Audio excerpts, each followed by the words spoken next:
I always loved playing Super Mario Bros. On my NES when I was little.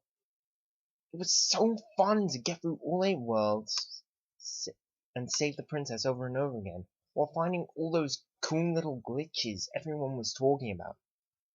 It was truly spectacular.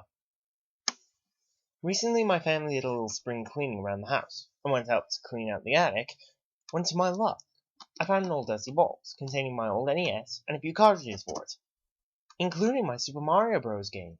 I was so excited and jumping around as this could have been a chance to relive my young childhood years. I ran downstairs, hooked up the NES to the television, and popped the cartridge in. But it wouldn't turn on, sadly. I had a good friend who was a skilled hacker. I handed the old cartridge to him and requested he make the game work. Soon enough, he came over and gave back the cartridge. It looked brand new. I popped the cartridge in for a second time, and it booted up. I was very happy, though the game was a little laggy at some points. I spent the whole day playing through the game, and once I got to the end and saved the princess, I saw her text box and remembered there was a second quest. I never actually played much of the second quest as a kid, but I was eager to try it to remember what changed. When I returned to the main menu and booted up the game, there were significant changes everywhere from what I recall playing it as a little kid.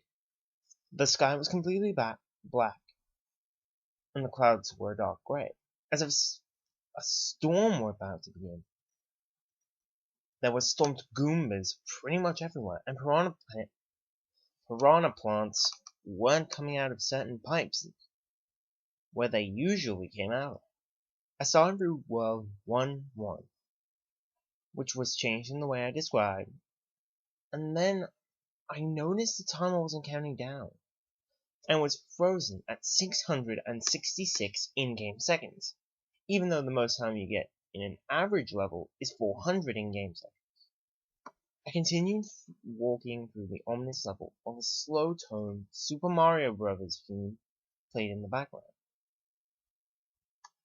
It sounded almost sadistic. Once I got to the end, I arrived at a very large castle. As if you complete World 1-3.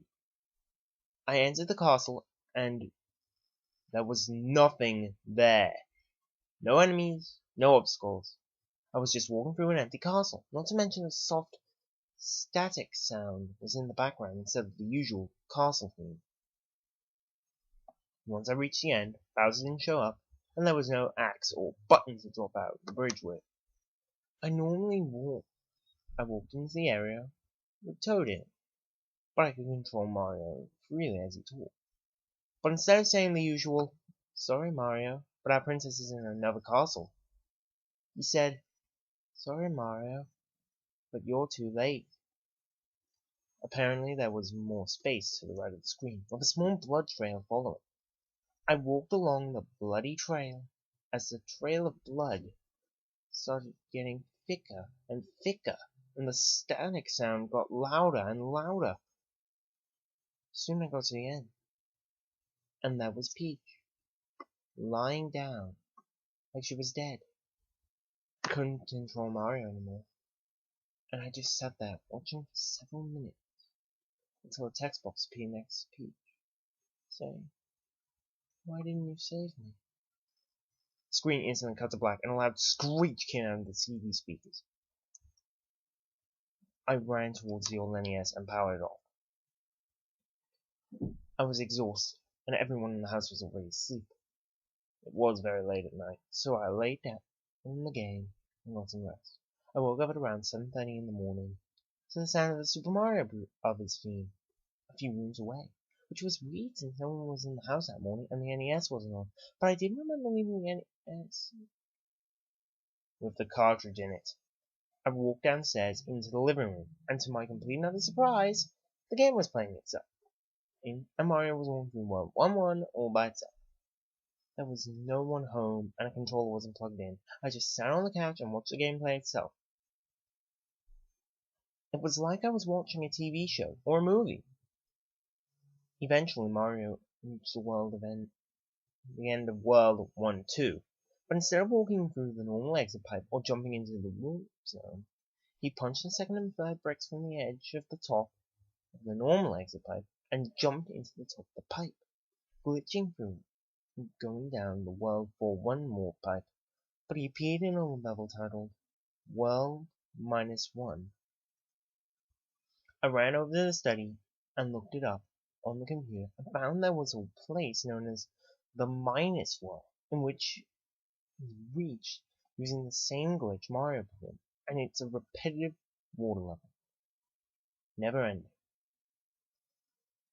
Mario, all alone, swam through the level over and over again, and each time Mario entered the beginning of the level, he looked older and older.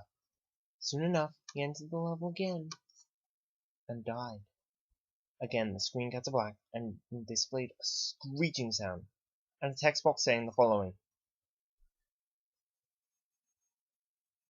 I never play that game ever again.